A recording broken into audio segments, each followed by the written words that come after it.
Mesdames et messieurs, bonjour et bienvenue à ce nouveau numéro spécial de votre magazine Actubuzz qui va parler exclusivement de l'opération Kinshasa-Bopeto initiée par les gouverneurs de la ville, Monsieur Gentini Ngobila. Aujourd'hui, on va tenter de voir les retombées de cette opération, les avantages. Est-ce que Kinshasa aujourd'hui est redevenu propre tel qu'il est souhaité le gouverneur? On en parle au cours de cette émission avec un technicien, en tout cas en la matière, un acteur du développement, un habitué aussi de cette émission. Lui, c'est M. Patient Baraka. Mais je vous signale déjà que l'émission va se dérouler, en tout cas en Lingala, hein, essentiellement en Lingala. Monsieur Patient, bonjour et bienvenue. Merci beaucoup. Boni Nzoto. Nzoto makasi papa. Tozo bikela na mboka Kinshasa. Après 18 ans à Poto, Lingala est kimité. Lingala ekimite omoni lokwa na kolaki na Kinshasa bomwana na ngai donc eza monoko moko ekotaka ntina misisa donc na kati ya diene na ngai Lingala ekobunga te ndenge moko monoko na biso ya Swahili oyo ya mboka na ngai etikalaka ndenge moko de la même façon français pe etikala donc j'ai la grâce na bungsaki monoko na biso te kasi na bombaki yango mpo bana ntango bazokola tozosola na bango na mama na bango osolisa bana na Lingala pe bana na sola bango mingi kuna na poto na Lingala na français balobaka yango to bayokaka pe bayoke moni ntango tozoyeba banzembo ya Lingala kembo kembo kembo kuna na lola baba comprendre ke papa zo adorer mais bayebi te nazoloba nini mais bayebi ke nazo adorer donc muki kapo omoni vous savez notre culture est très riche et nous ne pouvons pas perdre l'essentiel de notre culture, même si nous avons vécu dans des pays occidentaux, tout ça est effort makasi to préserver moi Singawana, donc cordon ombilical éthical entre les pays de naissance et les pays d'adoption. Très bien, alors tout le bien membre ya Kinshasa Bopeto, yo fandi mingi na mikili ya poto, kuna toyebi ke hygiène vraiment la affaire ya l'état. Alors s'il faut faire une étude comparative entre entretien ya ville na biso ya Kinshasa na bino na poto, est-ce que so basengi osa moi comparaison mais là on est ko koloba avant de kota pena na kati ya makambo Kinshasa Bopeto avant to kendenano na muzindo pona étude comparative ndenge sala na makuna awa na kanisi eloko ya Bopeto eza epa na biso eza des philosophies eza manière de penser. Nous avons défini comme une philosophie, une façon de penser, un mode de vie. Où il y a de telle sorte que bana tabakoli bazokola bana miki bayi déjà c'est que c'est Bopeto, c'est que c'est l'hygiène. Moi na ke na toilette à flasher. Moi na amoni papier koyi à l'autre côté. Ce qui peut yo papa ne mozoli à bitabe. Au boîte kana c'est moi na ngo ko ba ko finga. Papa on ça le lokwa ne moi tête. Donc c'est d'abord une manière de penser. C'est un mode de vie, c'est une philosophie qui nous a été imprégnée. Kuna na poto. Siko awa tango komi awa ne pas na biso vraiment on se retrouver parce que batu bazo comprendre l'importance il y a environnement, bazo comprendre l'importance il y a comme protéger la sens il y a Bopeto et puis l'autre wana ezo sala ke donc vous êtes dans deux mondes parallèles.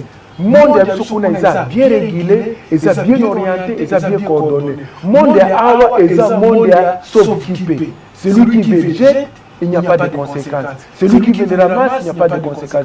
Celui qui veut, il fait ce qu'il veut, il n'y a pas de conséquences. Yango na senga ki to sur la likambo parce que mingi na ba mission na bozolo la politique, bozolo la oyo ba cash ba ce qui ba FCC la muka ni ba 200 millions ba 50 millions ezokende mais il faut to le makambo oyo peuple na biso ya solo azali ko vivre oya lingi ayoka solution. Yango na ngi oyo to sur le makambo attaquer technicien de développement makambo Bopeto makambo environnement.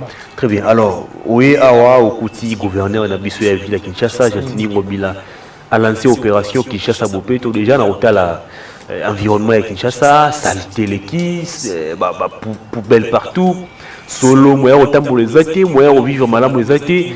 Tango oyo kilikanisi ya Kinshasa Bopeto. D'abord, osons définir concept wana Kinshasa Bopeto. On définir en ndenge. Kinshasa Bopeto na zo définir comme un ensemble de mesures au bango bazui pour la kolobake tobandaki ko vivre na ndenge ya qualité mais kasi méthode wana système wana esili tobanda système bizaleli ya sika oya koloba ke mutu na mutu amilengela mboka na biso epela lisusu mwinda ndenge babanda koloba Kinshasa la belle tozongela appellation wana na Kinshasa la belle nde entendement na ngai ntango bango balobi Kinshasa bopeto mais la réalité de fait ntango nakomi awa namoni ke mpenza eloko yango eza koavance te ezopromettre te ezopromettre te ezoavance te et puis soki otuninga mituna ke mpo na nini oyebi ke vous savez, ça c'est un projet macro-sociétal. Et c'est le communel, et c'est le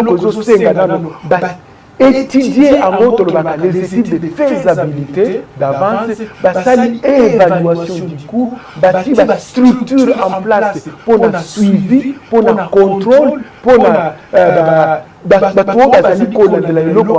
pour que oyo azotalela ramassage oyo azotalela transformation oyo azotalela transport bazala responsable tenir responsable au cas où ça échoue donc eloko ya liboso il fallait d'abord koétudier question yango moni eloko olimbisanga na moto solo makambo ya basaut de moto soki makambo ya basaut de moto ça échoué pourquoi parce qu'il n'y a pas eu des études préalables où on appelle les études de faisabilité on n'a pas fait une évaluation il n'y a pas eu une coordination substantielle dans le sens de dire on commence par où et on va finir par où.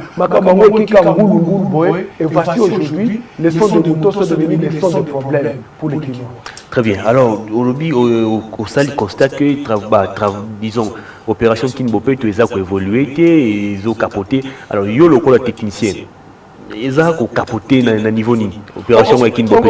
Papa, opération Kinbope, ils ont le malamu. Il fallait le logo ba vulgariser pour que le peuple n'abuse à s'approprier opération Kinbope. Et c'est le logo à Jacqueline Bondolaté, le monsieur le gouverneur. Et c'est le logo chef de l'État, lui là où il est dans son bureau, je ne sais pas si on peut au palais des nations, lui il n'est pas maître à Kinbope. Kinbope est le logo qu'il fallait vulgariser pour que le peuple s'approprie d'abord les concepts que puisse vivre dans l'environnement clean, bopeto, il y a santé malamu. Après avoir vulgarisé ces concepts que le peuple a s'approprié à l'Union, Makambo, Mbongwana et Koti, autre manière que l'on appelle Mobutu, Salongo. Chaque samedi, il y a quelle salle Salongo. On va le battre, il retrouve les matchs. Tout le monde chemise, tout le monde. Alors, il fallait d'abord une conceptualité pour vulgariser. Deuxièmement, il devait faire des études pour savoir, comme Kinshasa a maintenant plus de 13 millions d'habitants, il fallait des études pour faisabilité, ça, pour décentraliser, tout ça, pôle nord, pôle sud, pôle est, pôle ouest, pôle central, et que chaque pôle est ramasser la poubelle, il y a côté ni, et que ceux qui sont à côté ni. Pôle à côté, et que la sanité, la poubelle à côté, et que ceux qui sont donc, au moins, tout il devait avoir un travail de coordination. Vous voyez, ni tout cas, ils ont servi Lemba, Matete, Njili, Kingasani Kuna. Ni tout cas, ils ont servi Banale, Omati Bandale, Bandi, Kitambo, Omati, Monga Fula, Monga Lema Kuna. Vous de partager la ville en plusieurs portions. C'est comme ça que nous passons la réparation. Après avoir tout ça, les locaux ont de partager. Maintenant, vous mettez en place la structure avec déjà responsables. Je dis bien déjà responsable, c'est-à-dire que vous impliquez, d'abord, le gouverneur doit être impliqué. Ensuite, il faudrait que les entreprises qui produisent tous ces plastiques soient impliquées, donc les représentants des entreprises, que ce soit privé, mixte ou bien public, Penakati, les représentants de l'organisation non gouvernementale, ONG environnement, il y a structure, les représentants de la commune, chaque commune, par exemple, il y a association des jeunes de Bandalou, association des jeunes de Mongafula, association des jeunes de Njili. C'est très important ce que je suis de dire, parce que c'est le concept de la participation qui peut amener ces projets à une certaine réalisation. On dit la représentante à la jeune. organisation Banakin. C'est une grande organisation. Et ça, le mouvement va jeune, il y a papa, Bazi représentant la banque Bazi représentant la police, s'il vous plaît, les représentants de la police. La carte structure, ils ont géré leur autonomie Kinshasa Bopeto. Alors, ce sont ces gens-là qui vont commencer à se réunir une fois ou deux fois par mois pour faire une sorte d'évaluation et de suivi. Ça le suivi, ça l'évaluation, non? Tout le monde côté à Badalungu, tout le monde côté à Djili et Tambolité pour Barabale Katani, tout Bar d'Abazoboya, tout Milagezo Kimate. Donc c'est d'abord au monde structure avec des représentants des organisations locales, c'était ça le point de départ pour le Congo. Très bien, je vais revenir à vous par rapport à la problématique des Yaba entreprises. Mais d'abord, est-ce que la réussite de l'opération Kinbope Toeza, ils ont dépendre de la publicité, de la vulgarisation dans les médias, Toeza d'abord question et la mentalité. Est-ce qu'il faut d'abord par changer la mentalité à Bissau à Kinois? Il faut que les mamans. Non, mais comment vous changez la mentalité déjà par l'exemple?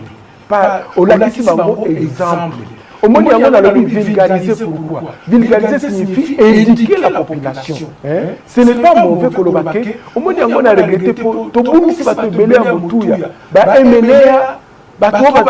Donc les gens qui étaient comme des stars dans la population, donc maman n'a dit Christine Moloto que ton âme repose en paix. Maman Dengola, tu es responsable de toutes les mamans pour contre Kim Salite pour la projet Kim Bopeto. Maman Christine Moloto, que ton âme repose en paix. Maman va figure montante, va figure pour attirer Batou. Dans ce sens, alors, pour vulgariser l'idée, la télévision,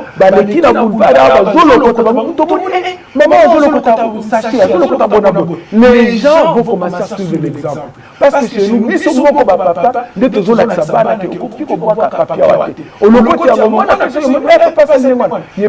donc, on suit le bon exemple. Si on a préféré tout bête à ces témoins mingi na makambo tali mentalité. Déjà sur tali ba bouteille auto utilisera, ba bouteille plastique, même ba sachet ba maï banini. Mais on a ces ba komaka après usage jeté dans la poubelle. Mais déjà lorsqu'on au biso tout ça derrière un problème il y a pas poubelle. Tu éviter bisirani au boire ba saleté après usage. Est-ce que la responsabilité n'a réussi à stopper l'échec de l'opération Kinbope Toeza? Ils ont dépendre seulement de l'autorité de la population. Comment la population et l'autorité vont travailler vraiment, vont collaborer pour que tout le monde réussisse l'opération? C'est pourquoi, M. Hervé Nalobaki, il fallait passer à la communauté multisectorielle. Comité wana bazi représentant la police, il y a gouverneur de la ville, il y a bourgmestre, il y a l'association des jeunes, il y a représentant entreprise pour qu'ils puissent se concerter et définir des stratégies. Mais maintenant par rapport à la question, on ne peut pas dire que l'échec c'est le gouvernement, tout comme l'échec c'est la population. Mais je pense que les résultats sont tout partagés, les résultats de Kinbope. Pourquoi je le dis? Parce que au niveau de la responsabilité, c'est d'abord les institutions, le gouverneur de la ville de Kinshasa qui a la lourdeur de promouvoir la propriété de la cité. Si par rapport à ça, il fallait pas définir la site, la lobby de la site, place, peuple, population, qui est boire poubelle là-bas. Place wana baby ke bakoki koboka kaka place momo na ba site wana eza bien identifié. Il y a des véhicules de gouvernement, des engins enjeux lourds eza wana pour récolter yango comme mango na place ya triage sur place ya triage wana. Alors ça c'est une matière technique et place comme na place ya triage wana babandi kolongola milagi et que kotoyo place pour que na recyclage côté mususu ba balobi déchets ménagers ménage recycler et que transformer en eau et comme source d'énergie. On ne jette pas ça dans les sous-sols, mais on transforme ça comme source d'énergie. Bon, maintenant, pourquoi dans la vie d'entreprise il faut faire la carte structure? Parce que nous devons responsabiliser les pollueurs. Entreprise et social à la je dois élaborer ici. Vous savez que 80% de la poubelle à Kinshasa, ce sont les bouteilles, ce sont les bouteilles en verre, les bouteilles en plastique, les gobelets, les canapés, les sachets, au moins 80%. Et je te dis que 80%, et ça peut être poubelle était pour moi qui vient de l'Occident. C'est une matière première. Oyo ekoki kozala transformé awa et ça les biso biloko mosusu balobi reuse ou bien à réutiliser biloko mosusu awa bakiti banini bafrais ya mutuka bamilaki wana tout comme bakosala la matière première d'entreprise oyo bazosala milangi wana bazwi yango basala lisusu milangi mosusu. Ça c'est un. Deuxièmement, vous avez, quand vous avez 80% et j'ai comme milangi, n'a pas bouteille en plastique, et bien sachez, c'est qui est une bonne nouvelle. Les 20% qui restent, ont autonomie, aujourd'hui ménagère, il y a Tomstone, il y a Bissi, il y a Moaba Carto, il y a qui transformé en énergie électrique. N'est pas tout mis en haut et puis dégager. Chaleur wana s'est transformée en énergie. Énergie wana et par la suite ça c'est le chauffage. Mais alors qu'il faut l'énergie surtout pour utiliser pour alimenter énergie. Alors par rapport à cette matière première, ils sont négligents. Mais maintenant c'est le gouvernement de prendre des instances, donc aux amis c'est là où je voulais venir pour le baquet. L'Union soit Kinshasa et c'est they need to buy back the barrels.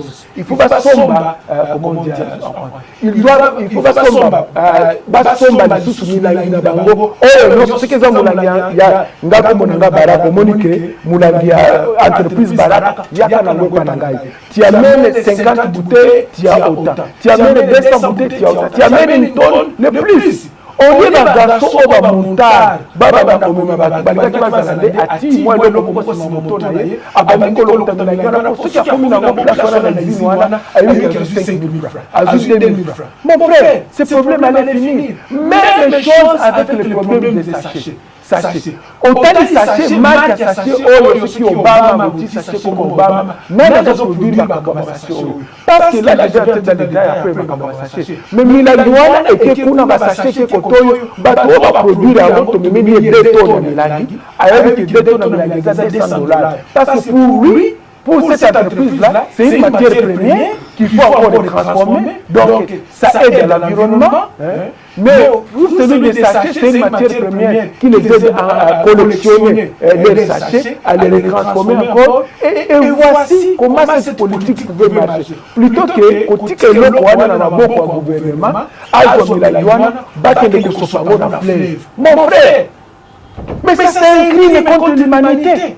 Qu'on voit qu'à poubelle na kati ya fleuve ndenge na zomona nkende nzela ya ozokende côté ya somme de moto kuna pompage kuna sima bakamion zoya ake côté ya fleuve asopi boye na tali boye na leli alors que les maya fleuve ya ngoni ba yozongi c'est la biso na ba robinet Maïwana yango to sokola to kolia mais regarde mes observations on a bakina koloba parce que c'est un crime mutuana il faut qu'on gagne pour tirer na stade ko bete masasi parce que l'eau sali non seulement polluer fleuve on ont mis ça 2 millions de gens de l'eau mais aussi azo causer des problèmes et les poissons seront empoisonnés. Donc, ce qu'on appelle la biodiversité, toujours détruire la biodiversité, ce qu'on appelle les écosystèmes, toujours détruire l'écosystème, on se permet de se tomber là, toujours à peine à Kitoko, toujours à Kitoko, mais finalement, bala la miso, élevé, bakova na kawapi d'Andiza.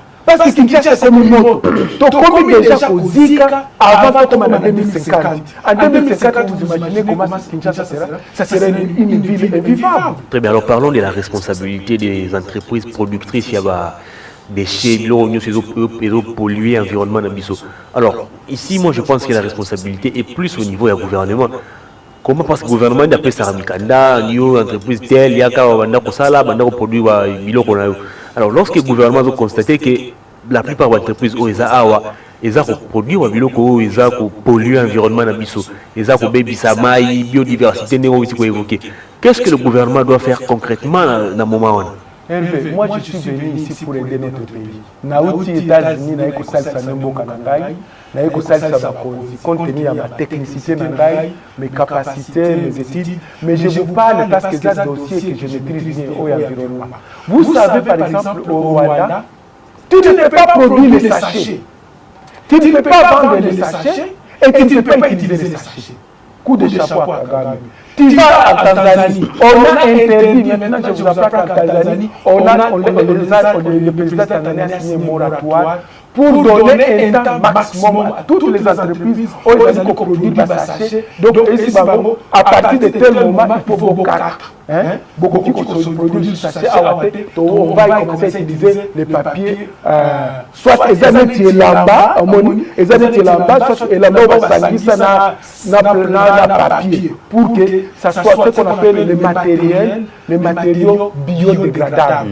Biodégradables, ça dit quand vous les jetez dans la nature, ça se dégrade soi-même et ça s'élimine soi-même. Donc, là, ils ont coupé un mot. Mais dans la Tanzanie, na Rwanda, na Kenya, même chose. Ne parlons même pas de pays comme le Maroc où il y a des strictes lois. Mais si vous biso na Congo, tu as même pas combo la balabala. Mais tu as permettre d'entreprise et ça la biso à sachet, ba bouteille. Donc la responsabilité monnaie il y a l'institution. Oui, je vous donne raison parce que c'est là qui tout ça dans la bébé comme ya makasi, on a ko batela, pe ko lengela mboka na biso. Est-ce que les problèmes au Congo ce sont des lois ou c'est l'applicabilité de ces lois? Les deux à la fois. Nous avons des lois qui ont été dérogées. Des lois qui ont été dérogées, qui ont été trahies, qui ont été violées plusieurs fois. Ça, c'est un. Deuxièmement, nous avons des lois qui sont caduques et qui ne sont pas appropriées dans la matière au XXIe siècle. Nous sommes en train de parler de la globalisation, nous sommes en train de parler des problèmes de réchauffement climatique, nous sommes en train de parler des problèmes de recyclage des déchets ménagers et industriels. Et vous avez des lois qui ont été votées en 1960 dans ce Parlement-là. Je ne sais pas quelqu'un qui peut nous parler de recyclage dans le Parlement. Il faut des experts. Il faut batailler la recyclage. Alors, nous voulons de nouvelles lois. Maintenant, j'en reviens à ce que tu viens de dire. Il y a un concept en économie qu'on appelle la délocalisation des entreprises. Pour le moment, nous assistons à un mouvement de délocalisation. C'est-à-dire, dans un pays comme le Maroc, ou la France, ou les États-Unis, où les lois sont très, très strictes en matière de pollution, en matière de recyclage, en matière de la protection de l'environnement, d'entreprises ou et si tu as la taxe comme le délai, nous donnons le contrôle des qualités et comme le délai, qualité de l'air et aussi de leurs produits. Et comme ma casse, et dans la pays sous Afrique, dans le qui d'abord où la corruption existe comme mode de gestion. Dans le qui la loi qui ne sont pas très appliquées. Il tombe sur le Congo Kinshasa. Parce que nous sommes des investisseurs, nous voulons délocaliser cette entreprise qui se trouve au Ghana. Pour que Ghana, nous avons pour ma taille exonération, ce sont des investisseurs qui viennent de 5 millions de dollars, alors que ils y la pollution, il y a Milangi, il y a pollution à air, donc c'est la politique de la délocalisation. Pourquoi? Parce qu'il profite de notre laxisme ici au Congo. Monsieur Hervé, c'est très dangereux et j'appelle ça crime contre l'humanité. Parce que on a vu une entreprise, on a signé mon candidat en entreprise, on a s'installé à Bomi, à Ti, les vies de 80 millions de Congolais en problème.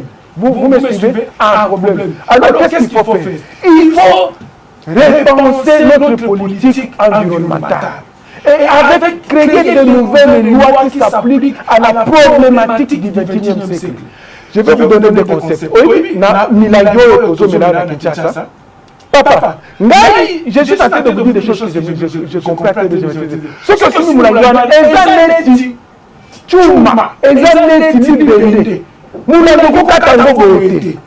pendant que chez nous, les bouteilles, ce sont des bouteilles au côté de Sapiboé et pas sous. Ceux qui ont boité la foule, et ça, la bouteille disparaît. C'est ce qu'on appelle les bouteilles avec faible densité, polyéthylène, faible densité polyéthylène, c'est-à-dire des bouteilles qui ne sont pas faites pour durer, qui sont déjà biodégradables, qui se dégradent elles-mêmes dans l'environnement. Mais les bouteilles que l'on fait ici, ce sont des bouteilles à haute densité polyéthylène. Polyéthylène, c'est le sorte de plastique qu'on utilise dans les usines, dans les sachets. Dans les sachets, la Kinshasa, ceux qui ont la kingo, mais sachez la chose sur sa camion à Kimbo, et un petit papier et Katani parce que c'est vraiment très fragile, même un peu à Pourquoi? Parce qu'ils sont en train de voir déjà les conséquences au niveau de l'environnement et ils ont prévu des lois qui s'appliquent maintenant. Alors, c'est pourquoi je dis au niveau des responsables politiques,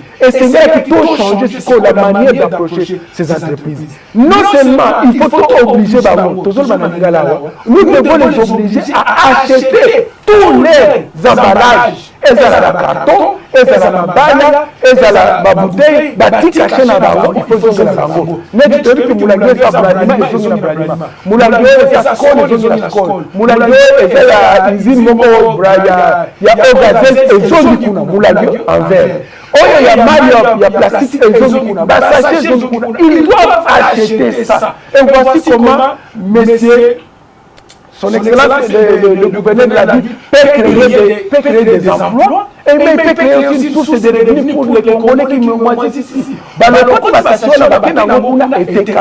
on doit nous donner le prix par kilo, on doit nous donner le prix par tonne, pour que bateau basala makasi ya kolokotango bamemi yango kuna omoni na pompage kuna namonaki mwa rivière moko ezokende côté avofoma na nini soki oke kuna na caméra nomona avofoma na son moto nzela kadigresi papa rivière wana j'ai filmé ça avec mon téléphone il y avait au moins 1 million de bouteilles dans le ici c'est 1 million de bouteilles oyo mbule tindikaki sikoyo nini pour à bloquer bango mai bouteille wana ekende na fleuve na mai pe moyen tambola malamu maintenant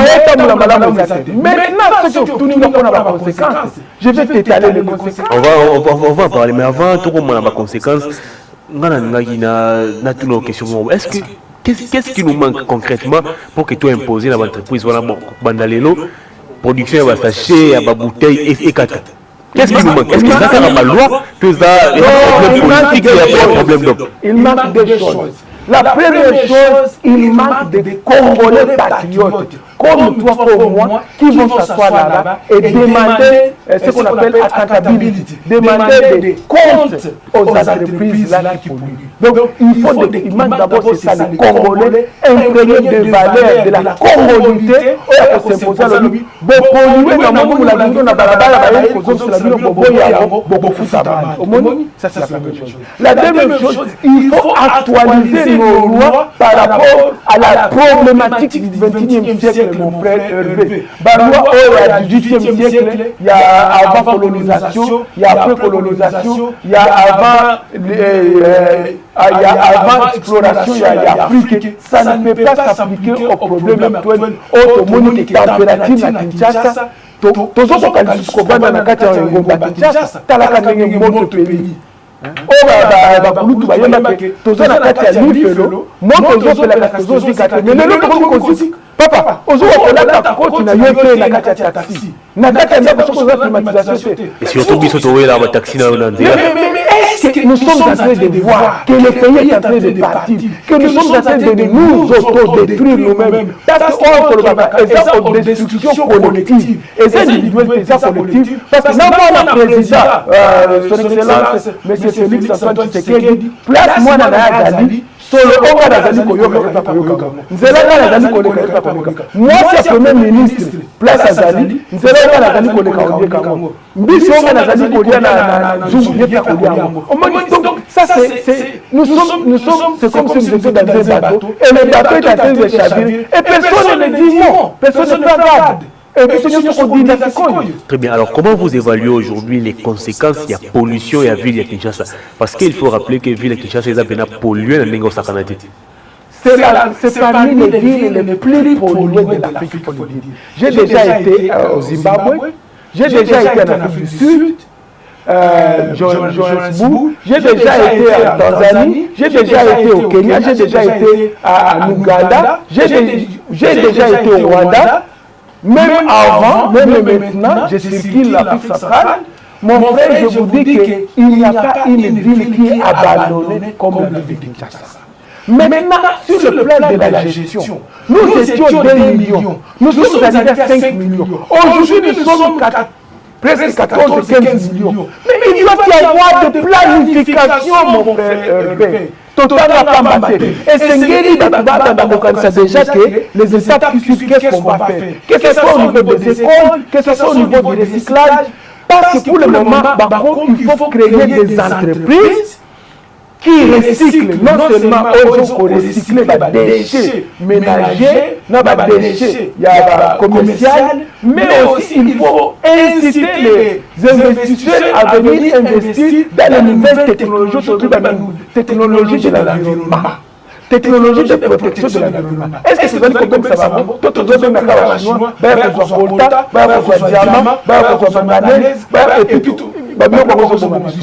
Mais nous devons maintenant repenser, tu vois, il faut repenser où est-ce que nous avons le besoin des investissements. Parce que si on crée une entreprise qui va recycler tout ce plastique, tous ces sachets qui sont ça, je vous dis, cette entreprise-là ne va pas prendre moins de 1000 personnes. Bakoza na terre, bakoza na triage, bakoza nango na déchets immondices wana pour notre triage, babiloko wana. Et les matières premières qui sont là-bas, nous pouvons exporter cette matière première. Tu vois le plastique quand vous le transformez, ça devient une matière brute. Bakoza lango bakoza lango sushi bakoza lango je sais pas. Est-ce que biso na Congo tu as la capacité à transformer les déchets dans la biloko qu'on évoqué? Mais c'est pourquoi j'ai dit nous devons faire appel aux investisseurs. Il y a des investisseurs qui sont spécialisés dans la transformation des immondices commerciales dans les immondices automénagers. Alors, au moins, il y a un carton. N'importe quel carton pour voir un carton. Si on a un carton, parce que ce carton-là, avec même papier, papier toilette, papier banane, carton sachez même chose transformer en utiliser donc rien c'est le même principe de la voiture, rien ne se perd, tout se transforme. Tout se transforme. Donc c'est ça le concept principal de la protection de l'environnement. Mais nous devons faire appel. Le gouverneur m'appelle dans son bureau, il me dit, M. Baraka, viens, on va discuter par rapport à votre vidéo. Est-ce que toi, tu es capable de gérer telle structure? Je dis, monsieur le gouverneur, mais ça nous sale, ça c'est l'homme sale. Autant la même ton sale, ton bon sac. Toi qui n'es pas dans le soukuna, dans le Boka Amérique, n'a fait une vidéo, ici, on les a récolté, on les a transformés, on les a détruits, les déchets, tous en modèle là-bas, tous sur là-bas, il y a ici, méga ici, awa babimisela courant na kati ya déchets autozoboaka awa au lieu ekota na fleuve au lieu ekota na bavière jili bavière canal ekota pesa biso courant et puis basalela biso bamatière mosusu. Tu vois les ceintures en plastique, tu vois les pneus, tu vois biloko on utilise bakiti ya plastique. Nous pouvons le faire à partir de déchets oyo. Je te dis que 80% des déchets des immondices si le poubelle congolaise ezali plastique, objet en plastique. Pourquoi ne pas capitaliser sur ça? C'est une opportunité commerciale. Très bien, alors on me fait déjà signe du côté de la réalisation que tu débordais de quelques minutes. Alors, concrètement, s'il faut s'adresser à l'autorité à Mboka, ni yo qui proposer en matière de pollution, en matière d'environnement. Bon, au moins, il serve mais il faut comprendre que on ne peut pas seulement lancer projet à Mouana, les chefs de l'État pour venir couper les vivants et demain ça échoue. Et quand ça échoue, c'est quelque chose qui porte la marque du chef de l'État, son Excellence, M. Antoine Chilombo, c'est vraiment quelque chose, c'est une faute de lèse-majesté, je vous l'ai dit. On ne peut pas introduire le président dans toutes ces histoires-là qui échouent. Et c'est la façon de Bouto, et comme la façon de problème, et c'est la Kimbopeto, et comme on ne voit rien. Alors, je pense qu'il faut répondre. C'est pourquoi je dis que il faut faire une évaluation kozala na ba expert ya oyo bazana ba usine ya traitement ba déchets wana bazana impliqué na kati police azala na kati parce que lui qui protège la société. Le peuple congolais sont représentés par des organisations non gouvernementales. On a vu à ONG Environnement, toute l'association des jeunes dans la commune, bazana représenté na kati wana. C'est l'équipe multisectorielle wana oyo ndeko bandako étudier la stratégie. Ça c'est le premier point. Le deuxième point, c'est quoi? C'est que nous devons revoir nos lois pour les appliquer au temps du présent. C'est-à-dire que, mon frère, si moi j'étais le gouverneur, j'allais peut-être fermer ces usines-là. J'étais dit, parce et tu sais pourquoi? Parce qu'ils ont profité dans la faillite de notre gouvernement de pourvoir des produits l'eau potable pour le peuple congolais, pour les Chinois et même à l'intérieur. Il y a un harmonique, chocolat, mais il pour au sommet du alors, il faut des millions de dollars d'aider le peuple congolais. Nous devons les responsabiliser à acheter et à reconsommer leurs bouteilles. Et ça, quelle que soit la marque de la bouteille, ce qui va transformer donc ça c'est deux. Troisièmement, il faut des amendes très fortes. Il faut pas qu'on amende très fortes contre anti-pollution. On va dire que Boukaron est ce qu'il va demander très fort pour qu'il prenne des leçons. Et que dernière chose, il faut que tout le monde, la usine, toute entreprise, toute compagnie, soit la délocalisation, politique de délocalisation, parce qu'il y a alors il y a une sous-société, alors au Congo, c'est là où c'est la poubelle, il y a un projet de 12 millions, alors il y a une usine, baboy na Tanzanie, baboy na Kenya, baboy na Rwanda, na Uganda, na Awa, et par exemple lokola tozo qui mbongo, s'installer Awa et il commence à reproduire le même cycle de pollution, de bouteilles, de plastique et de verre. Mais si elle veut, l'homme va quitter et ça va conséquence. Très bien. Alors, monsieur Komina Souka, ngana osenga na yo otala caméra za liboso na yo nyoso tikala kinango en tout cas bimisa yango tala caméra adresser message na ona autorité na public wa Hollande à travers le monde. D'abord je vais dire ceci au niveau des conséquences à 10 minutes, pas conséquences au niveau de la santé respiratoire, au niveau de santé mentale. Ils ont affecté au niveau de l'infection de maladies infectieuses au Batazazi Kozwa, compte tenu de vendre le béni à la poubelle, Banyamamou Sozo Manakati, auto écouté la Moussoumo Kozo Manakati, ils ont affecté Batou, Nakata Badako, Nakata Badako, Moustique Mobo, ils ont résisté même à produits chimiques et comme Kobi Manakati, ce sont parmi les conséquences de la poubelle à Nakata. Mais maintenant, lorsqu'il y a la poubelle, et na kati ya egu canal oyo l'examen et boucher mai débordé tout monde bandako comme kokende ba cimetière mo bekatani mais il y a aussi des érosions qui deviennent comme des tsunamis ici à Kinshasa. Banzela et Kabouani. Et tout ça, ce sont les conséquences de manque de planification et puis les déchets ménagers et les déchets plastiques qui la Kinshasa. Deuxième élément, c'est que les déchets sont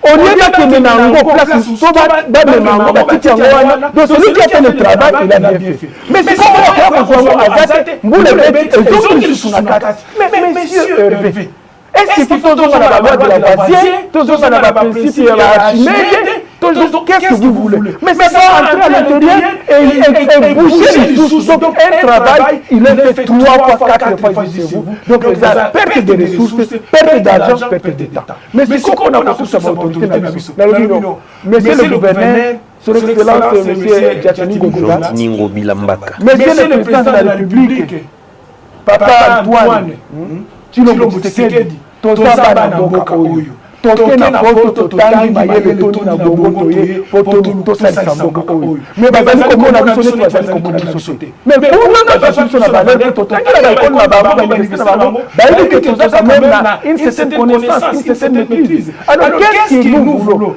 il faudrait que le programme ya boye ezala évalué, donc ezala évalué, ezala coordonné, coordination ezala, puis programme ya boye ezala suivi avec un contrôle sérieux pour recadrer les uns et les autres. Acteurs baza impliqués na kati en fait d'atteindre l'objectif. Le point ezalaki, voici nous sommes à la case de départ, mais ce n'est pas fini pour le Congo. Nous avons encore cette potentialité-là, nous avons encore cette expertise-là, nous pouvons refaire et Kozongi Kinshasa Autobaki qui l'appelle. Si nous avons les moyens et nous avons les hommes qui ont la bonne foi pour faire cela. Mais nous devons déjà tenir pour dire qu'il faut que le peuple congolais s'approprie l'opération Kimbopeto. Ce n'est pas pour le gouverneur de sa famille, ce n'est pas pour le chef de l'État de sa famille, c'est le peuple congolais qui en souffre d'abord avec toutes les maladies, le coût de se faire soigner, les maisons sont en train de partir, l'environnement qui est complètement détruit, mais aussi cette odeur. Nos avons qui nous rend mal à l'aise. Moi, je pense à ma collègue, même à ma camarade, même à ma américaine, parce qu'il faut quand même qu'on puisse nettoyer sa parcelle avant de nettoyer la parcelle du voisin. Merci beaucoup. Monsieur Patient Baraka, merci de votre passage. Merci beaucoup. Que Dieu bénisse la RD Congo et bénisse notre peuple. Merci. Fin de cette émission. Merci à Néhémie, Jacob, Gaël et à vous aussi, fidèles téléspectateurs, de nous avoir suivis à travers le monde. Au revoir d'ici là. Portez-vous bien.